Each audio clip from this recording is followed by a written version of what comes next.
E ele, por ser um dos rios mais velozes e caudalosos do planeta Terra e da bacia amazônica, tem toda essa sua força de correnteza por baixo da superfície da água, se propagando ela por mais de 250 km abaixo. Na região, o Rio Madeira tem dois nomes. O primeiro nome dele mais antigo foi nomeado há séculos atrás pelos indígenas, que aqui foram seus primeiros navegadores à época. Eles o nomearam então como Rio Caiari, que quer dizer madeira sobre as águas. Mas os portugueses aqui chegando há 377 anos atrás, e admirados pela grande quantidade de madeiras flutuantes que eles encontravam boiando sobre a sua superfície naquele momento, eles agora renomearam o nome deste rio como Rio da Madeira ou das Madeiras.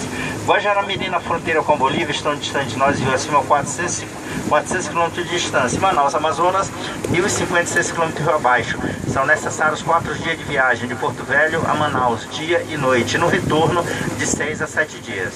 No início do século XX, ali por volta de 1907, 1908, era este o local onde nós estávamos há pouco, que hoje é a Praça Madeira Mamoré, o nosso segundo entreposto comercial mais importante à época, porque foi através desse local que passaram todos os produtos que vinham oriundos da Europa, passando pelos portos de Belém, Manaus, agora Porto Velho, que embora não tendo esse nome de Porto Velho à época, mas o lugar já era do conhecimento de uma antiga e velha rota comercial que era praticada desde 1637 e tinha ela como objetivo final alcançar os garimpos de Vila Bela da Santíssima Trindade, que era a capital do Mato Grosso naquele início de século também. Mas simultaneamente a esses fatos, a praça hoje é um local conhecido por nós no passado como plano inclinado da rampa de Trolhos, por onde desembarcaram centenas de milhares de trabalhadores, todos eles negros na sua maior parte.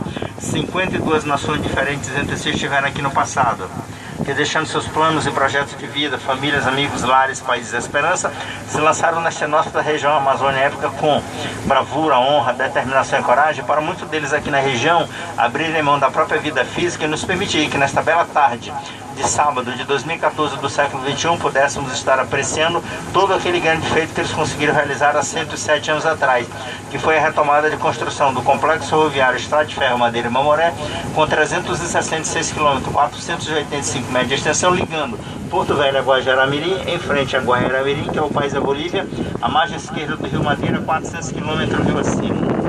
Daqui a pouco fica bem melhor.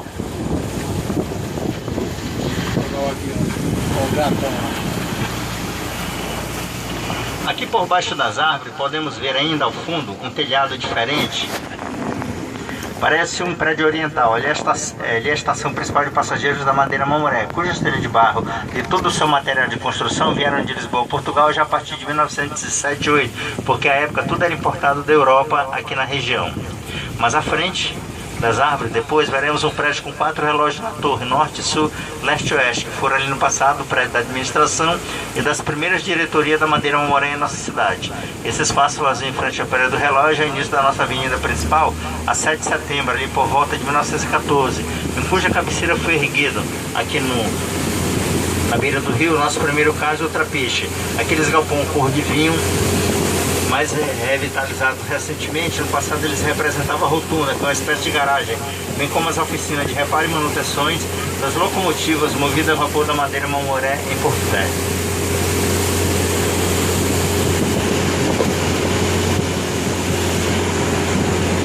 Lá no alto, na Avenida Farquhar, são aqueles telhados todos iguais, são das primeiras residências e alvenaria de nossa cidade, que tinham por finalidade abrigar a família dos engenheiros, dos técnicos e dos seus funcionários mais graduados na cidade.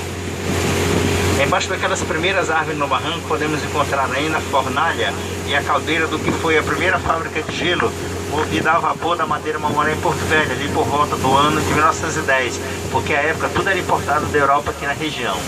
Aqui por trás desse barco, Estênio Araújo, lá por trás da árvore, aquela caixa d'água verde, é o terminal pesqueiro de Porto Velho, onde geralmente fica armazenada toda a produção de peixe de pescadores da nossa região.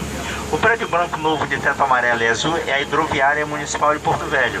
O prédio cor de vinho ao fundo, com a barra laranja no telhado e seus vitrais perto do cume do telhado, ali é o mercado do pescado. E a chaminé solitária à sua frente foi tudo o que restou da nossa primeira serraria, movida a vapor no então território federal do Guaporé. Chamava-se ela Serraria Tiradentes, ali por volta de 1943.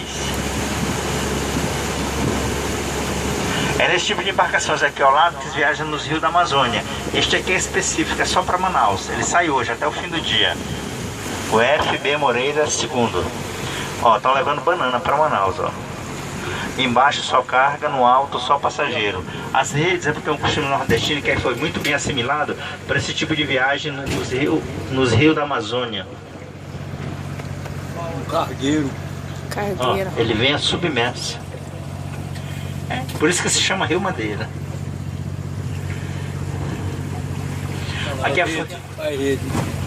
Aqui à frente é o terminal hidroviário do Porto do Cainágua. Existe um desse igualzinho rio abaixo, a 250 km de distância na cidade de Humaitá, no estado do Amazonas.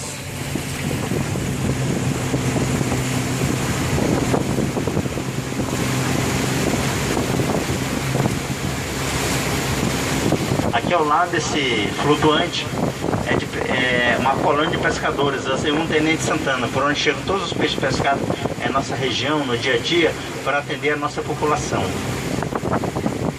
Onde estão esses barcos ancorados aqui é a desembocadura do Igarapé Santa Bárbara, que nasce no centro da cidade de Porto Velho, a nossa população não conhece. Ele nasce ali na Rua Joaquim Nabuco, entre a Rua Bolívia e o final da Avenida Amazonas. Quem passa para a Faculdade de São Lucas, no sentido centro, bairro Areal, passa do lado da sua nascente e ninguém o percebe. E ele corta de 4 a 5 bairros da capital. E a partir desse ponto, rio acima, sejam mais bem-vindos ainda, o primeiro e pioneiro bairro de Porto Velho, habitado na época somente por trabalhadores estrangeiros, que aqui vieram retomar a construção da Madeira Mauré a partir de junho de 1907. Eles eram altos, negros, fortes, cabelos black power, macacão de diz a época.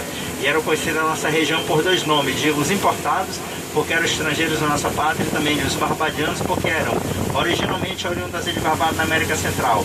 Sejam bem-vindos ao primeiro e pioneiro bairro de Porto Velho, nominado até hoje de Morro do Triângulo. Vamos nós, na graça de Deus, sempre.